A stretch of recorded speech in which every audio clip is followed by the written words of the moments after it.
Good evening and welcome. Thanks to everyone for joining Meaningful Monday. Unbelievable to think we're in the beginning of July. I still find it actually quite surprising. Even though we live day by day, it seems to have gone really quickly this year. All right, so tonight I'm going to talk about something that needs interruption, which in our busy lives, being July already, we just keep going on and moving fast and doing work and staying busy. And tonight's Meaningful Monday is all about, are you willing to actually stop and pause? Because what I'm going to share with you is probably the most powerful practice for personal growth. So if anybody here can type, hold on a sec. Anybody here, please type in the chat box if you've ever been in a place in your life where you've done courses, read books, something to do with personal growth. You just did a whole lot, one after the other, or you did one thing or two things or many things, but sometimes things didn't change. You were busy with the coursework, but you didn't get results in your life. Anyone had an example like that? I've had examples like that.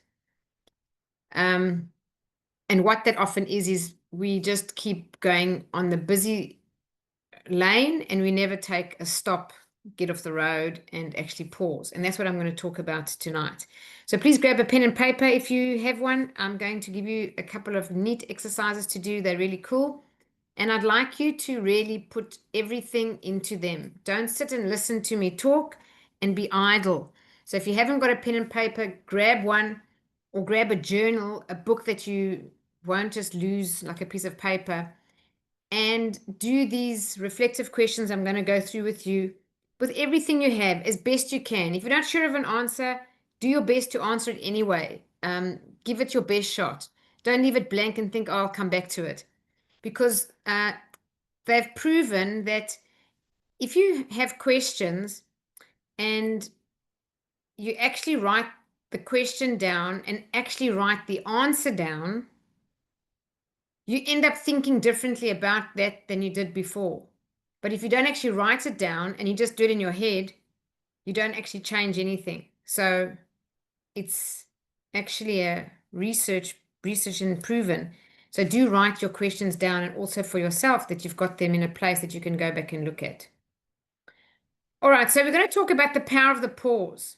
Like, are you willing to stop regularly and actually pause? And I mean so regularly that it's not just something that you do once a year or once every 6 months, like we're now in the second half of the year, but actually do a little bit every single day, pause every single day, and allow the growth or the learnings or the experiences or the mistakes or the things you've done well of the day and that growth in that experience to actually catch up with you. Because if we only go from experience to experience to experience to experience, we learn nothing. And that's the truth for many people who are in bad relationships.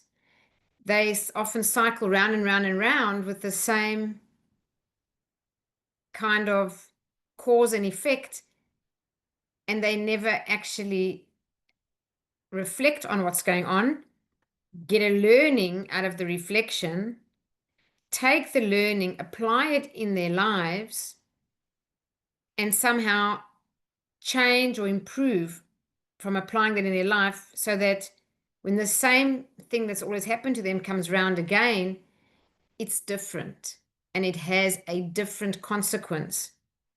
So that can really only come from the power of the pause. So even if you've done personal growth, read a book, done a course, the best thing you can do is take time off the very next day and sit and reflect and journal with a pen again, always writing. I'm just going to tell you straight, I'm not a fan of typing on a computer. You'll never ever get me to say, grab a computer and type up your answers, because there's a massive difference in typing to writing. There's a miracle in the pen. There's some magic in writing with a pen. And you also kind of connect to your subconscious. It's very interesting to be writing. So always use a pen and paper. Right. So the first point I want to share with you is this thing about pausing is for absolute intentional reflection, because we have to have reflection in our lives every day, every week, every month, every quarter, every half year, and also once a year, and do that continuously. Why? Because reflection turns experience into insight. I don't know who it was, some famous person, maybe it was a philosopher. I don't think it was Socrates. It might have been Leonardo da Vinci or someone who said experience is your greatest teacher. Well, John Maxwell disagrees with that, and he says, no, experience isn't your greatest teacher. Evaluated experience is. And I agree with that wholeheartedly. This is a very important point. You may want to write that down. You may want to really let that sink in. People think as they go through life, they're growing through the experiences. Well, if you don't reflect on them and sit and journal learnings from them, you actually don't learn anything. And what's the definition of learning? The definition of learning is a change in behavior. It's got nothing to do with what your educated mind can regurgitate in words out of your mouth. So some people think, oh, I've learned, just give you an example. You know that I teach the book Think and Grow Rich. Some people can talk about the book like a really educated person. They can recall all the 13 principles in Think and Grow Rich. They can, repeat them back to you. They can talk about so many things in the book, some of the stories, some of the exercises. That doesn't mean that they have grown or learnt from that book. They've remembered the content, but they haven't learned, because learning has to be a change in behavior. So, number one, reflection turns experience into insight. So, for us to get insights, aha moments, moments of clarity. If anyone here experiences overwhelm, I just was on a, I was doing a, I've started a mastermind with some people important in a project that I'm doing. Started a mastermind last night, and we're in the mastermind, and what was I going to say? Um, I lost my train of thought. Something to do with reflection. Oh, it'll come to me. All right. So, number one, reflection turns experience into insight. Next, everyone needs a time and a place to pause. So, this might sound a bit silly. Think like, why on earth would I be saying this? So, I'm sharing some insights with you from one of John Maxwell's best-selling books. It's The 15 Laws of Growth. And he says you actually do need a place to reflect. So, whether you've got your favorite chair, whether it's a rock sitting outside in nature, looking at the ocean, or in a forest, or some quiet spot, or maybe a special place in your house where you won't be disturbed, you actually need to have a place where you decide to reflect.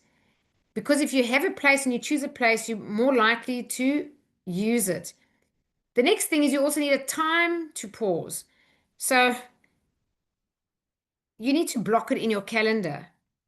Now, I joined the John Maxwell team in 2012. And from my very, very first teaching call, through every single call I was ever on, and every time I've heard John Maxwell speak, and it's probably written in every single one of his books, he repeats this one simple piece of advice, simple to understand, not very simple to always stick to consistently, including myself. But it's the greatest personal development tool in the world. And it's this: plan and reflect daily. So if you're not doing that at the moment, one action step, write it down, is that you're going to go in your calendar tonight or tomorrow, and you're going to just schedule 30 minutes. You might not need 30 minutes, but schedule 30 minutes in the morning and at night. Now, at night, you can do it after work before you leave your desk or wherever you work, or you can do it in bed. I find it's very effective. This is me, not you, doing it in bed. The last thing I do when I've done everything, all I need to do now, I'm sitting in bed. The last thing I need to do is put the lights on and go to sleep. When I'm in that place at that time, I gratitude journal. So our gratitude journal helps me reflect on my day. I actually have created gratitude journals. Some of you have got one of my gratitude journals. I designed them myself because it includes planning, reflecting, and gratitude on one double page spread. So on the left, if you have a blank journal, I'll give it to you. You can make your own on a double page spread. On the left hand side, the top half is your reflection of the day. So in that reflection, you write what you did well, what went well for you, what you accomplished, anything that's important to you. What didn't go well? What was a dismal failure? What was a massive mistake? What was something you completely missed? What is something that you said was a priority but you didn't even get done? You just procrastinated and didn't get it done at all, or avoided, whatever it is. You just reflect. It doesn't have to be an essay, just a couple of quick points. Once you've got your reflection down, my gratitude journal says, what did I learn? And that's the most valuable piece out of the reflection. So if you did do things well, what did you learn from that? Because we can learn from success. More importantly is where things didn't go well. What can you learn? Oops. Because we learn way more in life from our failures, our mistakes, and our errors than we ever do from our successes. And when you learn from your failures, the only thing you really have to get as an insight is like, what would you do next time differently? If you made a mistake or didn't do something well, the learning is, well, next time I would do that instead, or next time, or I wouldn't ever do that again, or whatever it is. But you've got some change in behavior, that's your learning. Then you're still on the left hand side of a double page spread. At the bottom on the left hand side, you now have priorities for tomorrow. And that's the plan. When I said plan and reflect daily, this is John Maxwell's most important piece of advice. Plan and reflect. That's the planning part. So you put there on the left-hand side of the journal on the bottom. So at the top, you've got reflection. In the middle, you've got learning. At the bottom of the left side of the page, you've now got priorities for tomorrow. You don't need to list 10, 20, 30 things. Maybe 3 to 6 things. You cannot possibly have 10 priorities. I'm sorry. It just is impossible. I challenge anyone to tell me they've got 10 priorities. If everything's a priority, then nothing's a priority. So you really have to become discerning with what is a priority. It's got to be important. It's all as well as urgent. Things that are just urgent are actually not always important. Something that's urgent is something that you have to do, like maybe your expense claim. If you're working in corporate and you've got to put your expenses in, it's often urgent. Finance department's waiting for it, but it's not important. It doesn't change anything. It doesn't change the results of the company. It doesn't change your results. So those kind of things are urgent, but not important. So you need to discern what is actually important and urgent. Those are your priorities. And you just put your most important ones on the bottom left-hand side of the page. And once you've done that, because they're written down, your subconscious has already said, I've started to take care of these. You're going to sleep much better. You won't be stressed about them. And the whole night you're going to sleep and you've put that down. It's already in your mind. By the time you wake up the next morning, I guarantee you, you will be more effective. You will be more productive. And you will action your priorities better than you ever have. You'll find your procrastination will go down. So, if anyone's ever feeling overwhelmed, that's what I was going to say about South Africa. I was having this mastermind with them, and the one person there, we were talking about priorities, was actually one of the chapters in Developing the Leader Within You. We were doing a mastermind on that book. And this person said, I'm so overwhelmed, for prioritizing. I just find it really a difficult thing to do because I'm so overwhelmed. Well, everyone needs a place and a time to pause. If you're feeling overwhelmed, this is your slide, the one you see on the screen. If you're feeling overwhelmed, stop what you're doing, get away from your current place, whether it's your desk or whatever, grab a pen and paper and go somewhere else. Go outside, go to a coffee shop, order a cup of coffee and sit in a different environment with a pen and paper and write down everything that you think you need to do that's so important out on paper. I can promise you the minute you've written the whole list, Your overwhelm will already be half. And then you work out what is urgent and important and start to rank your priorities and reprioritize yourself. Now, as I said, you've got this journal, double page spread. So now we're at the bottom on the left hand side, you write your priorities for tomorrow. On the right hand side, last thing before you go to sleep, gratitude journal. Just write, I don't know, 10 things you're grateful for. Simple things, big things, small things, everything is good if you're grateful for it. Doesn't matter what it is. So just journal a bit of gratitude because it changes you into a positive state. You put yourself in a positive vibration. You're also doing it last thing before bed. It means you're going to have a better night's sleep. It also means you're going to probably wake up more happy and grateful than you would if you didn't gratitude journal. So it just helps to train your vibration to an upward place overall. If you gratitude journal every single night, I guarantee you, your life will get better and better. Within 7 days, you're going to call me and say, I've had some really good luck. Like Gloria, she won a car in a raffle, a real car, a massive, beautiful car. So these kind of good things happen when we train our vibration up, up, up to a positive place because life is up and down and busy and stressful. So that's number 2. Everyone needs a time and a place to pause. So find a place and put in your diary 30 minutes in the morning, 30 minutes at night. Let an alarm go off on your phone. The 30 minutes in the morning is easy to do. It's when you start your day at work. Don't jump into your inbox. Worst thing ever. Sit, even if it's 10 minutes. You can afford 10 minutes. No one can tell me I cannot afford 10 minutes. You can, even if it's 10 minutes. But you sat and thought out what you're going to do in what order that day. That's planning. That's prioritizing.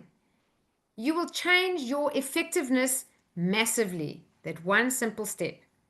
And then at the end of the day, you must reflect. So now we're going to talk about the power of the pause because reflection is what we are focusing on. Okay, number 3, pausing with intention expands and enriches thinking. Absolutely true. Now, we're not pausing without intention. You're pausing to actually think. And I'm going to give you a couple of things that you can use to help you think. If we don't stop and think, we can't be wise. You know, they say that smart people learn from their experiences and wise people learn from other people's experiences. The point is that the word wise and learning from experience kind of go together. So when you pause with intention, you are really expanding your thinking. You're enriching your thinking. John Maxwell has written an entire book on how to think. This sounds really surprising to some people. He's got how to think strategically and how to think proactively and how to think reflectively, all these ways of thinking. And if a person does just stop without anything to distract them, no phone, no computer on, nothing, you just sit with a blank page and a pen and just reflect. Think about what you have to do, make some notes if you need to. You'll find wisdom and clarity become so evident and valuable in your life, they actually change your living experience. Okay, so when you take time to pause, John Maxwell talks about your eyes, 4 eyes. The first eye is investigation. So you think about your thing that's concerning you, your project, your problem, your whatever it is. It could be your relationship, your career, money, finances. I don't know what it's about. But you think about the thing that's on your mind. And you investigate it with thinking, not on a computer, not on your phone, just your mind. You think into the thing.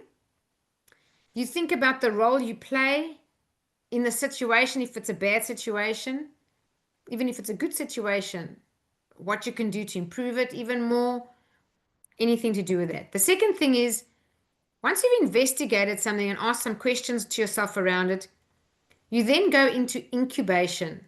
It means you've taken all the thoughts and questions that you've just had and you put them into an incubator. Another word is meditation. It's like you're going to meditate on it. And remember, many people have said prayers when you're talking to God. And meditation or intuition is when God is talking to you. So, what you're looking for in incubation time is intuition. You're looking for aha moments, wisdom just to pop into your head. Oh, yes, this is what I need to do. So, if you've investigated a lot, so this is an example. My own investigation would be something like this. I really wish I knew, and then I phrase the question. I really want to know that. Now, I'm not going to go onto a laptop or computer or phone to find it out. This is my own personal, the wisdom is within you kind of thing. Then during the meditation, you just sit there and you're not trying to force anything, but you've just sat there after the investigation and you really just are in a listening mode. And that's when answers come to you. That's what we're talking about. And then when you get the answers, that's a point of what we call illumination. Then you go, ah, those are your aha moments. And they come from pausing. We don't get illumination, insights, aha moments if we're always busy. That's why this is so important. That's why I decided to put a Meaningful Monday on it. Pausing is massively important for your own personal growth, for solving all your life's problems. You can have any problem as deep and wide and hectic as you can imagine. If you just use this process, you will come to clarity. You will come to peace. And I just want to say that some of you may not want to do this on certain categories, on areas in your life. Sometimes it's hard. Sometimes it's painful. Sometimes it's rehashing emotions that we tend to wish to avoid. I know Nancy, I'm not going to say anything personal about Nancy, but I know that Nancy has been reflecting quite a lot while she hasn't been well this week. And she's had a lot of investigation, personally, deep down inside herself. Meditation, yes, time to stop and pause. That's why life actually makes you get sick, is because you're not pausing and you're not thinking and you're not reflecting. So what happens? The body does it for you. It says, okay, this is enough. You must pause. You must stop. And then in that quiet reflection, the hard questions you ask yourself about a situation and the illumination comes. You do get answers. Illustration is basically filling out or putting meat on the bone, so to speak. So when you get illumination, it's almost like a skeleton. You just get the aha moments, but now you've got to do something with that. You've got to plan something or take action going forward off that. Well, then you need to put some meat on those bones. And that's what illustration is, like a book. A book without pictures is not is more boring than a book with pictures. So illustration is just filling out the rest of it so that you actually have a way forward from your illumination. All right. Now what I'd like to do, you've got your paper and your pen. I'm going to ask you some meditative questions. I'm going to stop the share and I'd like you to, I want you to just write down your first impressions. I don't want you to think long and hard. I don't want you to write a whole essay. I just want to change my screen here for myself. All right.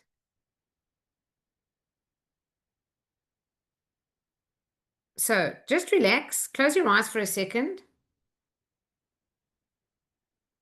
And I'd like you to take a deep breath. And as you exhale, I just want you to intentionally and consciously relax your body from head to toe. Every area going down your body, relax.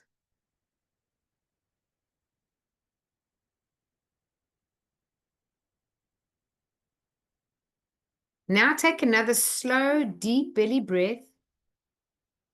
And as you exhale, I want you to clear your mind. I want you to focus on yourself sitting where you're sitting and be focused on your body sitting where it's sitting with all your attention and maybe focus on your breath.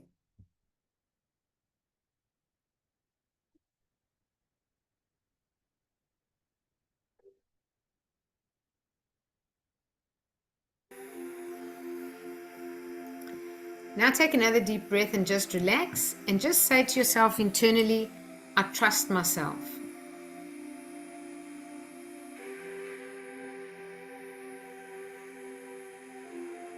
And now as I ask you these questions, just write down as little as you can that you've just captured the answer. I want you to, the first question is ask yourself, what is my biggest asset?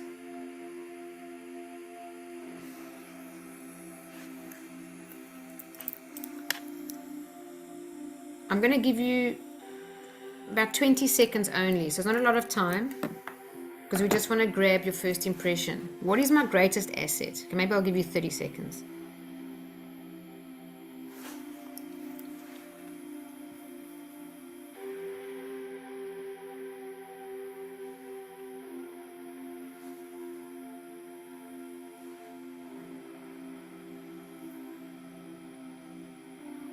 And if you want an example, I might just be open enough to share mine with you. Not that I'm trying to influence you, but just that you have an idea. My greatest asset is my mind.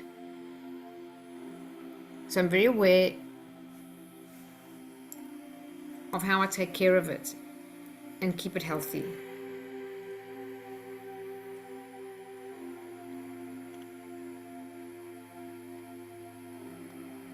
Also, my attitude. I'm focused on doing my very best to maintain a positive attitude. That's my greatest asset.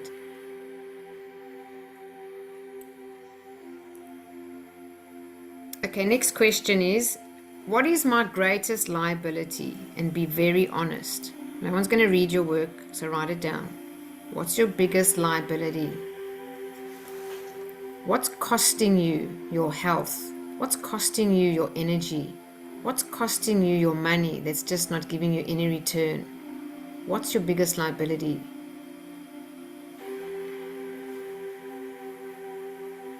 It could be a situation, it could be a person.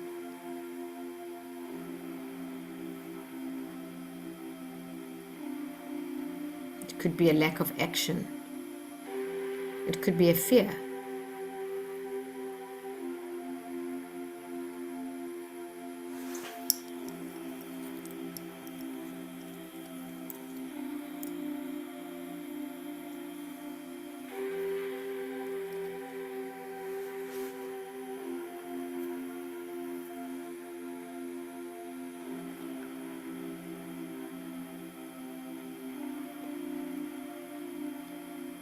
Okay, next question is, what is my highest high? Like, where are you happiest? Where are you most joyful? Where do you feel the best? What is my highest high?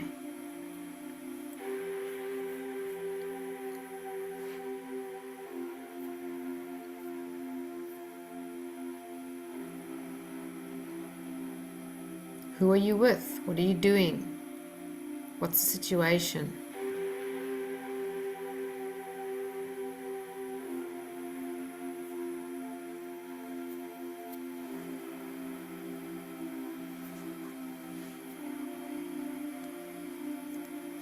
Next question, what is my lowest low? Sometimes it's the same answer as what is my highest high. That's also okay.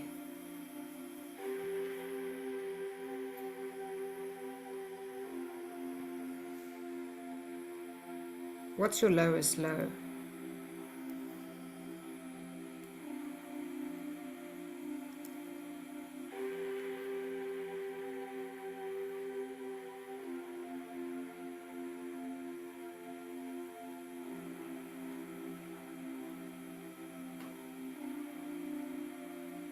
And then just for some personal awareness now, next question is, what is my most worthwhile emotion?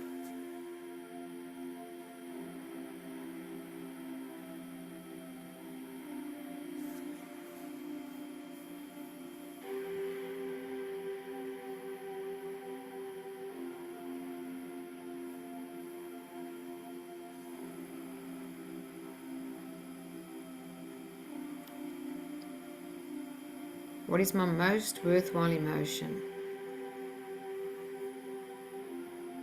Maybe it's love. You can bring love to your work. You can bring love to people. You can even bring love to the people who trigger you. Next question. What is my least worthwhile emotion?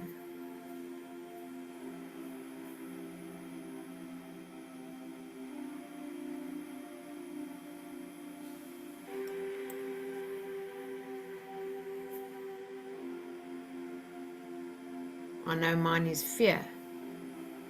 And fear is always created in the mind. It's never real. And we can learn to overcome fear. So it's not something we can't control. It is something we can control. Next one. What is my best habit?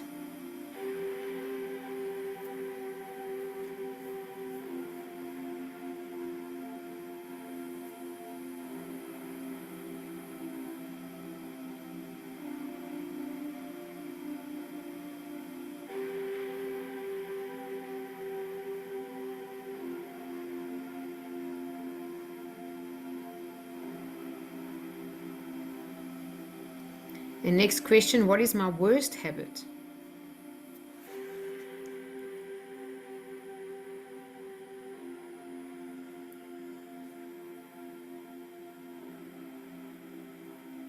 What is that bad habit that keeps pulling you back in life?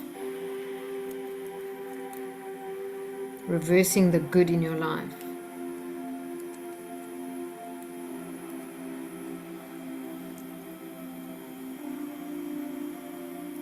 Next question is, what is most fulfilling to me? Where are you most fulfilled? How are you most fulfilled? What is it? What is most fulfilling to me?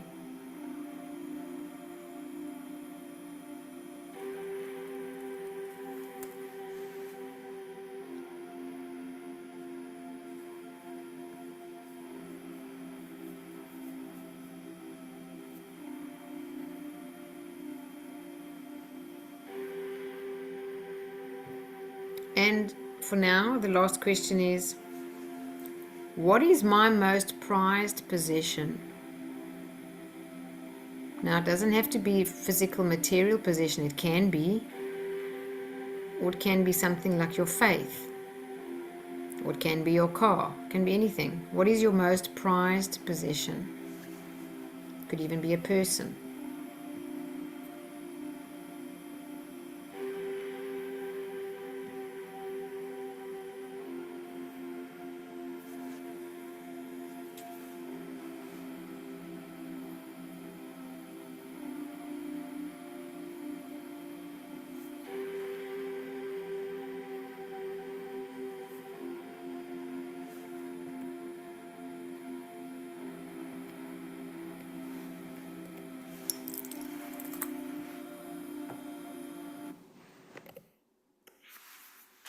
All right, have you all got answers for that?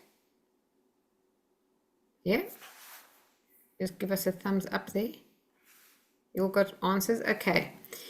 Now, that's just an example of a couple of questions and how to reflect. They might be valuable, they might not.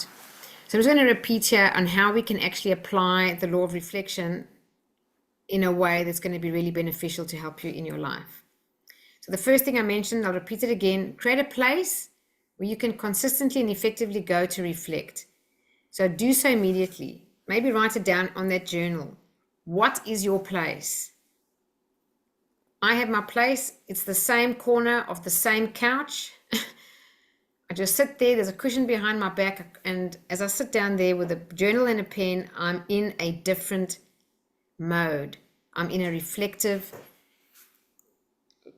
like intentional mode. My whole being, my state is different. If you don't have one, just think of what kind of environment would be good for it. So figure out what works for you and then stick to that place for as long as it's effective. Why?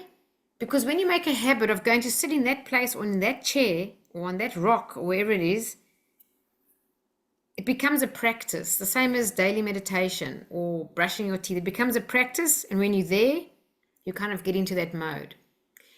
I mentioned already to schedule time to pause and reflect. You need time every morning and every night to reflect.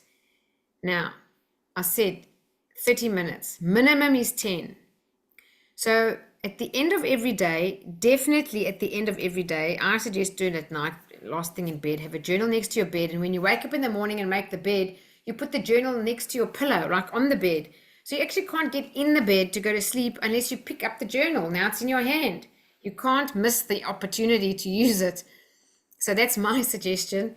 And then you do your journaling then, you reflect. The other thing you need to put in your calendar is a significant time every week to reflect. This is going to sound like it's a bit hectic. I'm here to teach you something new. So if you want to grow, be willing to change and try something new and apply it in your life and really honor yourself. If you don't want to do any of this, it's a lack of self-love, because the benefits of this are enormous. The weekly reflection is 1 to 2 hours. That might seem like a long time, but you know what? It's the most rewarding thing, especially if you craft good questions to yourself, especially if you've got problems in your life or big dreams or both. 1 to 2 hours is nothing. It goes by like this if you sit down and actually reflect. And then John Maxwell recommends every quarter you take out half a day. The best thing is to go away in solitude, somewhere where you're not going to be on your phone, you're definitely not in front of a screen, you leave that somewhere else in your car, I don't know where, and you sit with yourself for half a day. Take a day out for yourself, even if you go and walk in nature, but you know what your questions are. Maybe you wrote them on a piece of paper. Maybe you just grab a couple of pages and a pen in your hand, or a book and a pen, and go for a walk, or you go and sit somewhere. But take half a day, and then annually, so also I think every 6 months, a good time now to reflect, actually, the beginning of July. How was the beginning or the first 6 months of this year for you? What were the good things? What weren't so good? What could you have done better? Where did you not really give it your best? Or what was a bit of a disappointment? Or where did you really just mess things up a bit? Like those kind of questions. How was the first half? And then I would reflect for a significant amount of time and think about the next 6 months and what you want to do then. If you haven't thought of a plan, would you tweak it? Would you change it? But for an annual reflection, John Maxwell does this every year himself in December. Those of you who've known me for several years, you know I have done many, many, many meaningful Mondays on a December on reflection with an actual entire formula. They're all on my YouTube channel if you want to go and have a look. Silver Method Australia on my YouTube channel. You'll find, if you just type in reflection, you'll find more than one Meaningful Mondays on reflection on a December period. John Maxwell takes 2 weeks out his calendar, 2 weeks, no appointments, and he reflects on his whole year in December for 2 weeks. He says the minimum is 1 day, a whole day, but the best is 7. And if you think of any spiritual leader or spiritual teacher or significant person in history, you'll know they spent a lot of time in solitude, a lot of time on their own. There isn't one who didn't. So there is so much value in reflection, all your wisdom, all your insights, and the most important part of you of being human, a human being with an incredible, like the duality of you, being human and being spiritual as a being, really come together beautifully when a person goes to reflect, because there's some inside wisdom that can come from your spirit, from your intuition, from your soul, that we tend to not get time for when we're always busy. Now, the law of reflection will do you little good unless you're very intentional. So maybe ask yourself some of these tough questions. I'd like you to write them down. You're going to write the question down, and then you're going to answer as much as you can in 1 minute. I'm going to give you for it. The first question is, so it's not a new page. These are new questions, okay? The first question is, where do I most need to grow right now? I'll give you 1 minute. Where do I most need to grow right now?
Okay?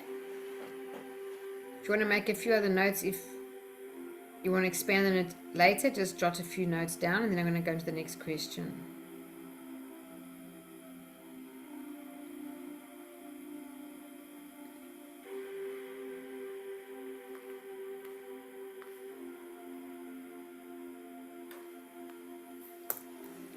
Okay, next question is there an issue that you can't seem to wrestle down? Or put in the first person, is there an issue I can't seem to wrestle down in my life? Is there an issue I can't seem to wrestle down? I'll give you a minute, just write any thoughts on that.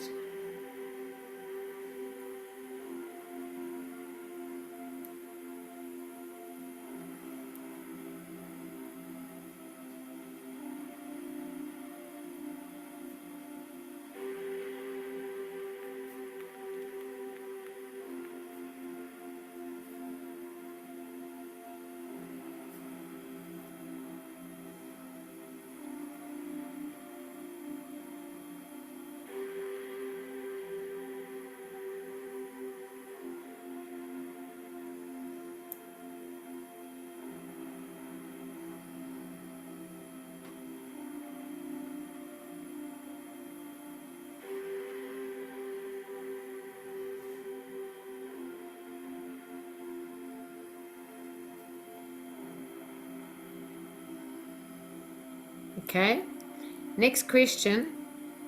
Are you experiencing a plateau in your career or life?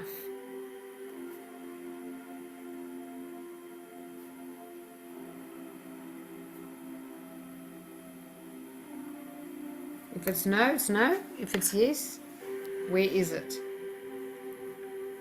Are you experiencing a plateau in your career or your life? That's a quick one. I'm going to move on. Next one, are you failing to win at the most important relationships in your life?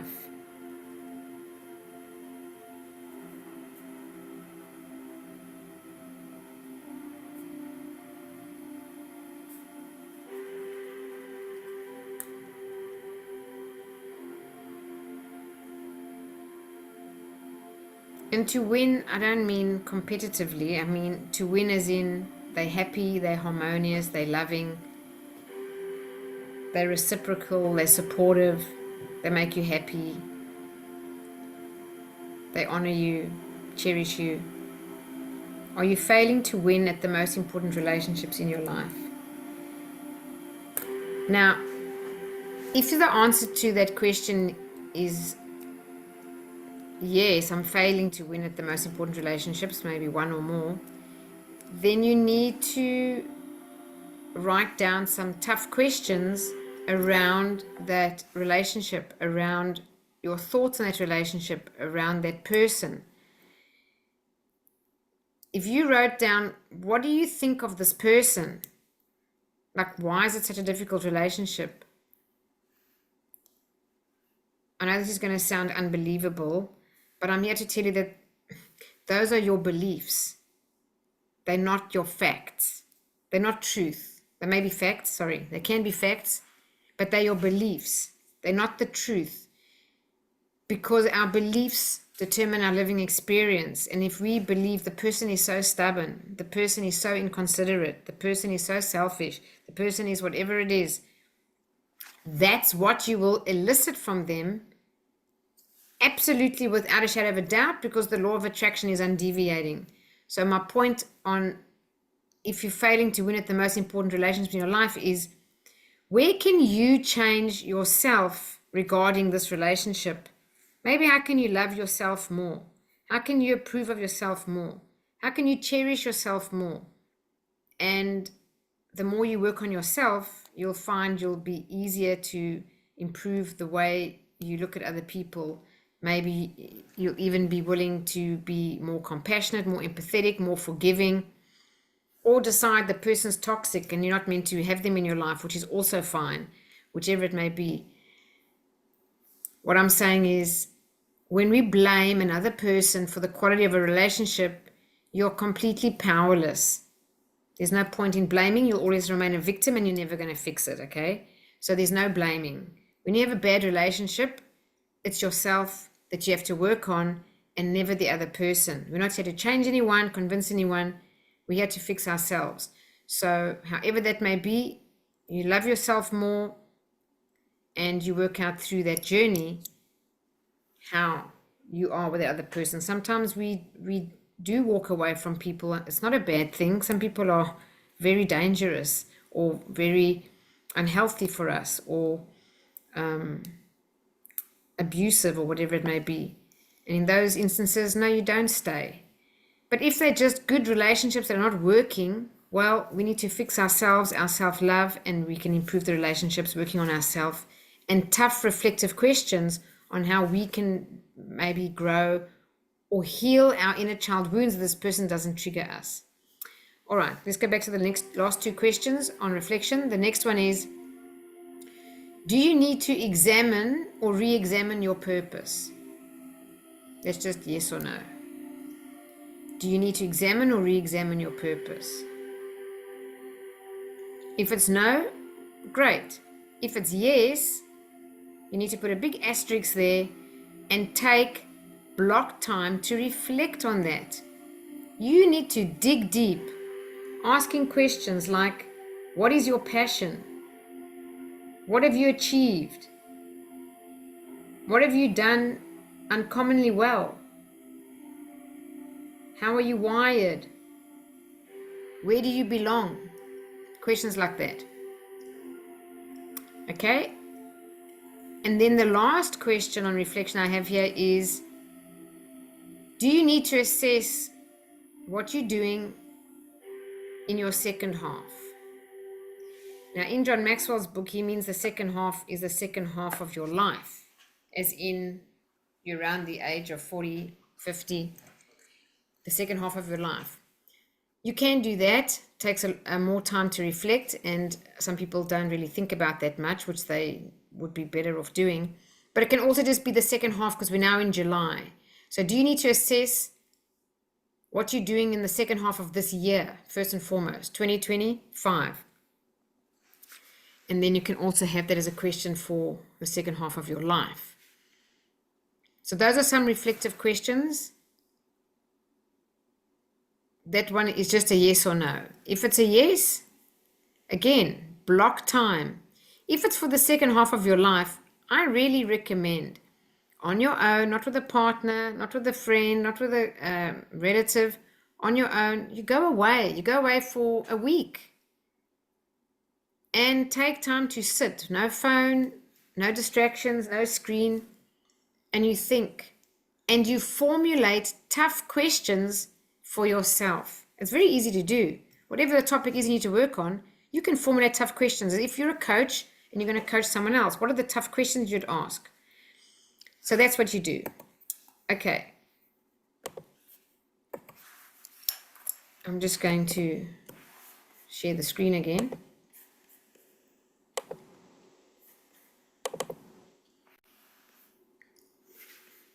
All right. Was that helpful at all so far? Yep, thank you. I only saw Stefan's finger. I don't know what everyone else is doing, but thanks, Stefan. All right. Here's a quote from Peter Drucker. Follow effective action. Hold on, I can't see my own screen. Follow effective action with quiet reflection. From the quiet reflection will come even more effective action. Very true. So any of you who are busy on this webinar, listening to this, if you're busy more than anyone else, you need more reflection. If you're not busy, then make sure that in your not so busy time, you are intentional about your quiet time, that you actually are reflecting. And here John Maxwell says, I experience moments of illumination only after I spend time investigating an idea and then allowing it to incubate for a period of time. So John Maxwell takes something he's working on and he writes it down. And he says he looks at it every day and just closes it. He puts it in his phone, in his notes. He looks at it and he closes his phone. He looks at it for several days in a row. And then he sits and then it says, but such moments are the reward for committing time and effort to pausing and reflecting. Then he goes and he sits down and he does like a meditation. He said it's like the opposite of prayer. He's not giving out, he's listening. And he said, always, always the illumination comes. So there it says it, I experience moments of illumination only after I spend time investigating an idea, allowing it to incubate for a period of time. But such moments are the reward for committing time and effort to pausing and reflecting. Lovely. Now, As a Man Thinketh by James Allen. Those of you who know me for a while know this is one of my favorite books of all time. I do a mastermind on it and have done many. As a Man Thinketh. So from the book As a Man Thinketh, the last chapter is the chapter on serenity. And this is from that chapter. Calmness of mind is one of the beautiful jewels of wisdom. It's the result of long and patient effort in self-control. Its presence is an indication of ripened experience and of a more than ordinary knowledge of the laws and operations of thought. That is such a powerful quote. The first thing is he talks about wisdom, the jewels of wisdom, coming from a calm mind. That's why when you're chaotic or feeling overwhelmed, the best thing you can do is to stop, pause, and reflect. The wisdom will come. But he also says that calmness of mind, just as a state, not just a moment of today and a moment of the week I was calm, the actual calm person who lives a calm life is a beautiful jewel of wisdom. It's like the most evolved person. He calls it also the last lesson in culture, is James Allen's words as well. So when you're a calm person, it doesn't just come overnight. He says it's the result of long and patient effort in self-control. What are we controlling? Well, our mind and ourself, our behavior. So its presence is an indication. So the presence of calmness and self-control is an indication of ripened experience. The person's got a lot of experience, a lot of practice in being aware of their thoughts and having the knowledge that their thoughts create their reality. That's what the laws of thought are. The laws and operation of thought is basically the law of attraction. Thoughts become things. I get what I think about, whether I want it or not. So the awareness of what we're thinking all the time and maintaining a calm mind, controlling ourselves, not to be chaotic, not to be highly stressed, not to be triggered, not to be angry, not to fly off the handle, not to lose our temper, to be self-aware and be calm, even when the pawpaw hits the fan. You can be crazy when it happens, or you can be calm when it happens. Either one of those is a choice, really. The one who's chaotic is probably not aware. The one who's calm is probably aware. So this is such a beautiful quote, and it comes at the end of the last chapter, like the end of the book of As a Man Thinketh. And it really is over a lifetime that a person becomes serene in their nature. And a person who's serene, I guarantee it, find me any serene person, what do? They reflect a lot. Even Jesus, in the New Testament, there's so many places that it says he went away on his own. He was often on his own, meditating, not always praying, on his own in solitude, thinking, reflecting. So it is a beautiful practice. It's also a spiritual practice, and it's definitely something to add massive value to your life. All right. Did you find that helpful? I hope you did. Yes? All right, good. So definitely book your calendar. Don't leave it and say, oh, it was nice in theory. I'll just carry on with my busy life. No, if you want to improve and change, we have to take action and be willing to actually change ourselves. So commit to yourself. Put your hand on your heart and say, I am going to give this a go. I am going to block time to reflect. I am going to take 1 to 2 hours a week for myself. Get away from everybody, even if you've got a family. I don't mind. I'm sure they'll survive. 1 to 2 hours for yourself. All right. To reflect at a deeper level, for those of you who've done it, you'll know it definitely is true, is the Love Yourself, Heal Your Life 2-day workshop. If anyone wants to attend, the next one coming up is at the end of the year. But I'm telling you now, because there's no one between now and then. So if you want to book, please book early, because there's quite a lot of time for people to book between now and then, probably be sold out. So it says, join us to transform your inner dialogue, heal the past, and step into a life of self-love and purpose. So there's a lot of reflection in the Love Yourself, Heal Your Life 2-day workshop. And it does delve into our childhood and where some of the beliefs we got come from. When do some of the things that we believe about ourselves come from? Some of the hurt that we still have today, that hurts us today, maybe in new relationships, but they're the same hurts. Well, where did they come from? Well, they came from our early childhood. So something like rejection or abandonment. That wound was created in childhood, guaranteed. And then you might be triggered by your partner or work or something in your adult life, and you wonder why this triggers me all the time. It makes me so upset and angry. Well, it's not the situation. It's the unhealed inner child wound that we still have. So if you really want to heal and become calmer, less triggered, and also it's also got a whole lot on day 2 to formulate the life you want to create for yourself, like a vision, and then actually writing that out, visualizing it, feeling it, and making it real. Quite a powerful process. And through the journey to love yourself more and more. And that's where all the beauty of life lies. All right, so the next thing I want to tell you is that we have something new. We have Heal Your Life for Teens. So Nancy and I have both been certified as Love Yourself, Heal Your Life workshop trainers or facilitators for teens. It's a new program. It's a different program to the adult one. And we're running our first teens workshop, potentially, not definitely, potentially in October. We are now gathering expressions of interest. So if you know any child between 13 and 17, I think, or at the most 18, but 13 to 17 is the age group, then please email Nancy or myself, but Nancy's taking them actually, and say, yes, potentially you would. Now that's in school holidays.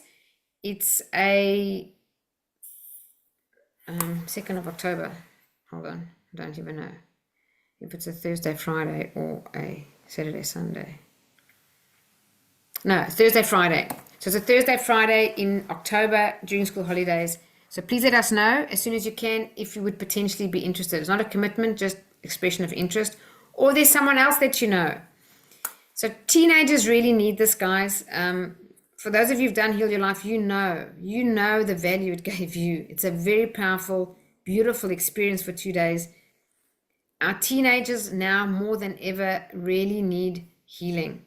So if you want to make this world a better place, encourage them to go. If they want to know what it's about and they're unsure, please don't hesitate. You're welcome for them themselves to speak to me, or you call me with them on the phone. I'm happy to chat to them.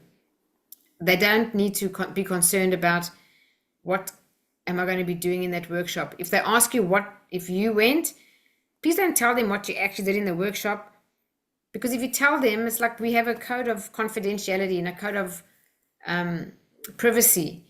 You don't tell people what the exercises are. You just say it was valuable for you, and how was it valuable for you? Not from the workshop experiences, but from afterwards. So maybe you learn to speak up, or you learn to love yourself more, or you learn to have boundaries, or you're able to be more authentic, or you stop people pleasing. Those are the things. You can say it helped me this way. What do you actually do? Say we're not saying. You go to it and you'll enjoy it. It's not going to be anything. It's a lovely, lovely program. All right, and then the next one, as I said, is at the end of the year, in the 4th and the 5th of December. If you haven't done Heal Your Life, please don't wait, because the sooner you do it, the more time you have to enjoy your life, because you are so freed up in so many ways and liberated from old wounds of the past that just kind of shackle us and keep us stuck. All right, and then for the rest of the events coming up, we have the next Silver Method event in September, 11th to the 14th in Sydney. And the one after that is November. All right, we're going to do a quick meditation now. Are you all ready to meditate? We're going to set our intention for the month of July. Yes? You ready, guys? So keep your pen and paper handy because we do ask some questions in the meditation. If you've never done this before, this is your first Meaningful Monday with me. We do this every month at the end of the webinar, a meditation, and we ask ourselves questions once we're in a nice relaxed state, because you get your answers then from intuition. Okay. All right, so keep a pen and paper handy, otherwise just make yourself comfortable.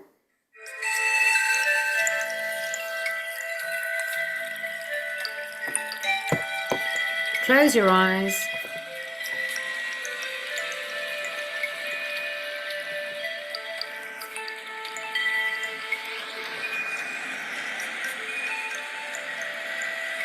Take a nice deep belly breath. And as you exhale, just relax your shoulders, relax your body, release any tension and pressure you feel anywhere in your body.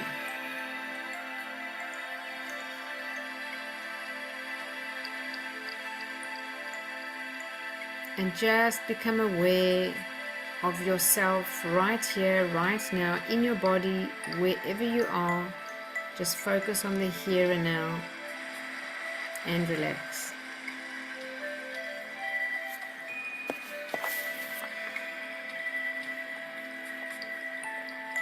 Take another deep breath in, and as you exhale, relax your mind.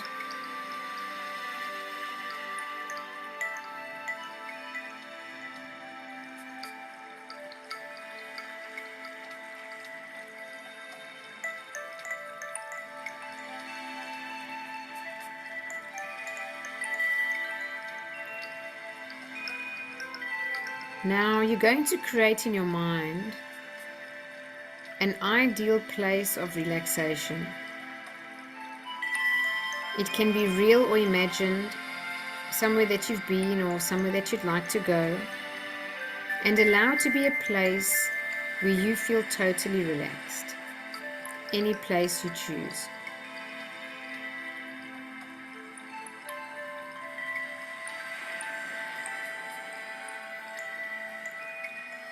Continue to breathe deeply, slowly and rhythmically, and begin to experience this place now and feel relaxed.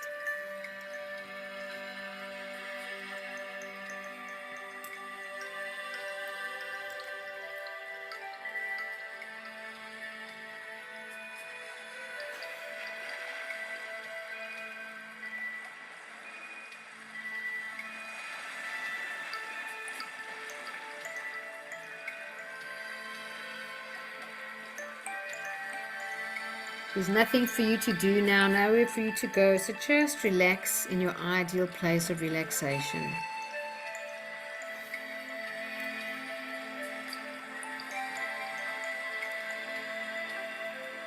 And now that you've created your ideal place of relaxation, you're now going to add a waterfall of white light into the scene. You can place this wherever you choose. This waterfall of white light is gentle, allowing you to stand under the beautiful cascading white light. This light is a healing energy, a clearing energy. Your waterfall of light is now created.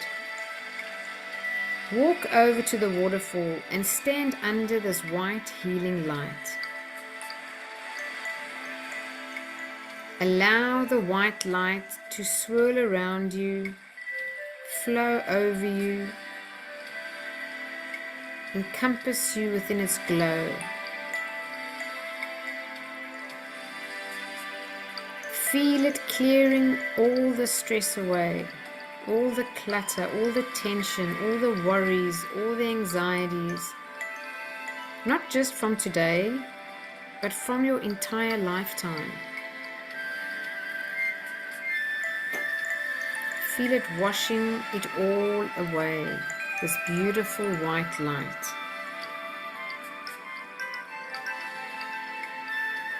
As it's clearing your energy field, just notice how much happier you look.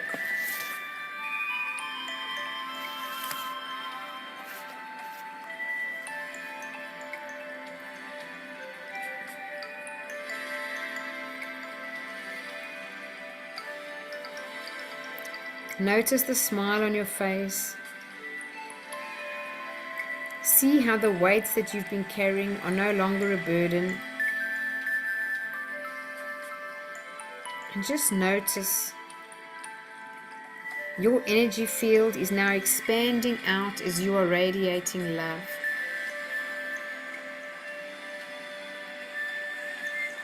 This waterfall of light is always available to you. All you need to do is close your eyes and imagine your ideal place of relaxation and immerse yourself in this healing white light. Now take a deep breath, relax even deeper, and repeat these beneficial statements to yourself mentally. Every day, in every way, I am getting better, better, and better.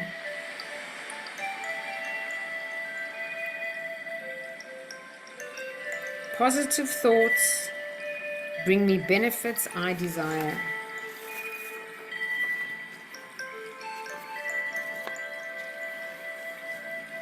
I will always maintain a perfectly healthy body, mind, and immune system.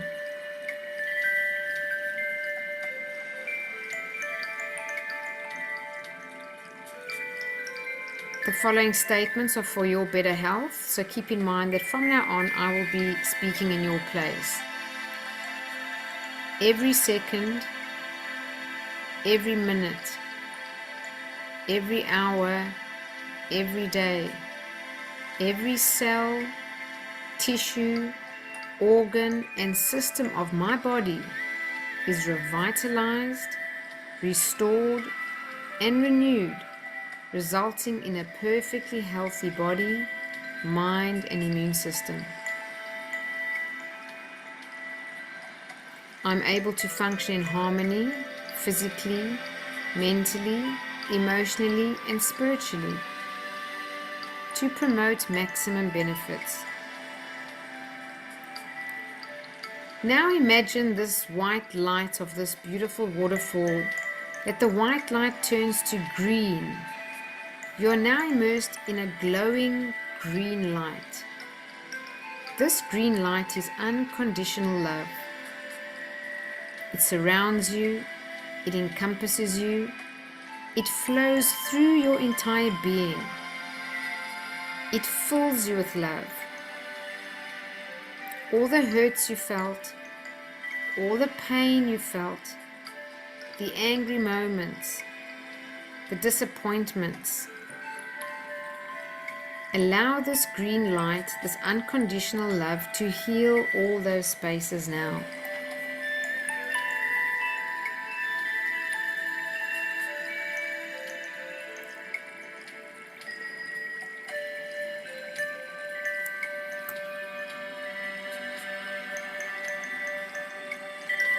You are an amazing human being.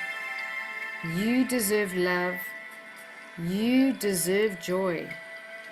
You deserve abundance. And you deserve peace.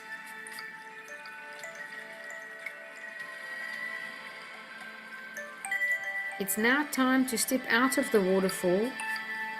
Step out of the waterfall of light. Your energy field is now clean and clear. You feel centered. You feel calm. You feel focused. You are in the flow of universal love and energy. Take a moment to feel this wonderful feeling of connectedness, of alignment. So you've now reset your body and mind for the month. It's now time to set your intention for the month of July. So I'm going to count back from 10 to 1, which will allow you to tune into your inner wisdom, your intuition, or your higher self, any term you choose.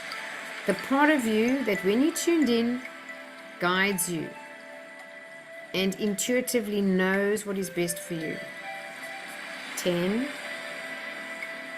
9, 8, 7, 6, 5, 4, 3, 2, 1.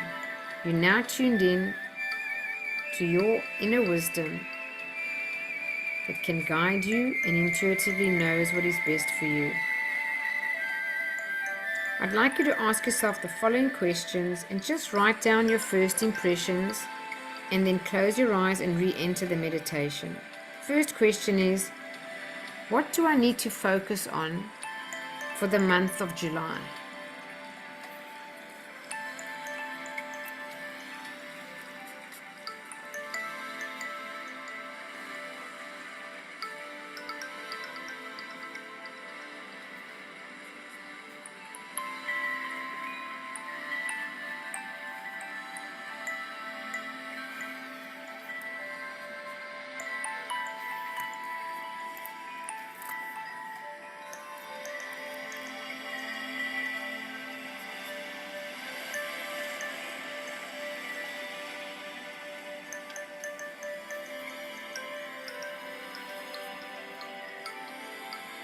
And then close your eyes and re-enter the meditation and relax.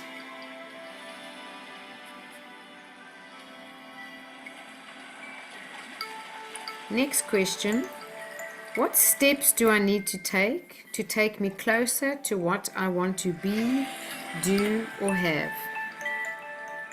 What steps do I take?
And take a deep breath and relax.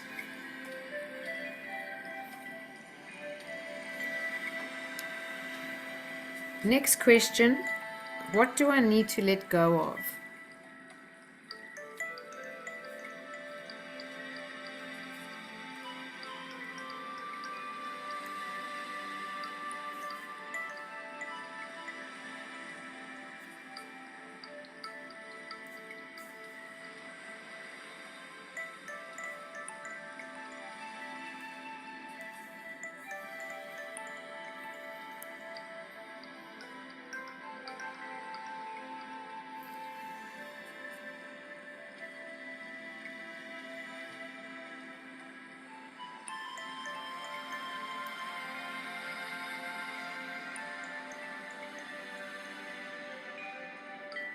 And relax.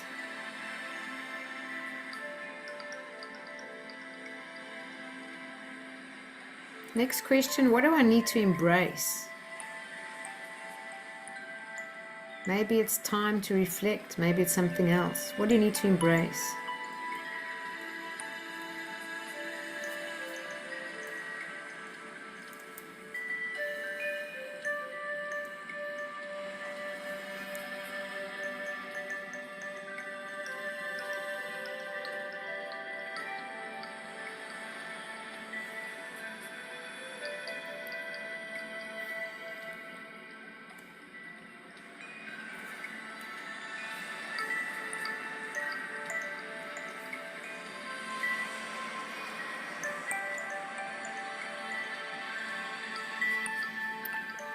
And the last question is there anything else? Is there anything else I need to know? Is there anything else I need to do?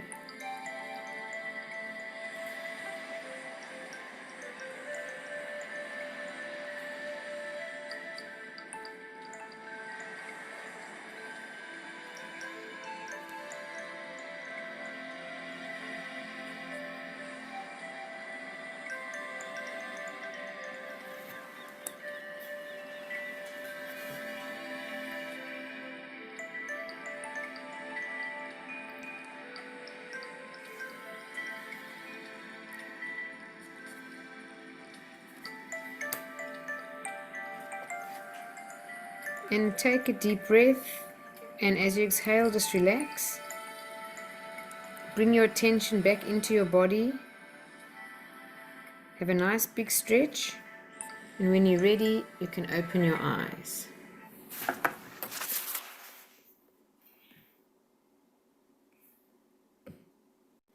Okay, welcome back. Give me a thumbs up if you've got some great answers from that. Good. All I want to say is trust the answers that you got, because when you're in a relaxed state, eyes closed, thank you, Msimilelu, you definitely get answers from your intuition, and you can trust those answers. I would never tell a person to trust your logic. In fact, I'd say don't trust your logic. Don't trust your reasoning mind. It's faulty and based on programming and conditioning. But you can always trust your intuition. Also, reasoning and logic can also be influenced by fear, which is not helpful at all.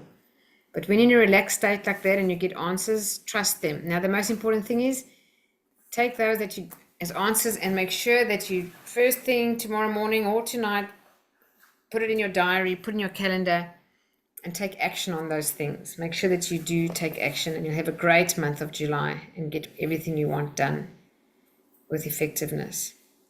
All right. Any questions from anyone before we close out the night? I'll stop the recording.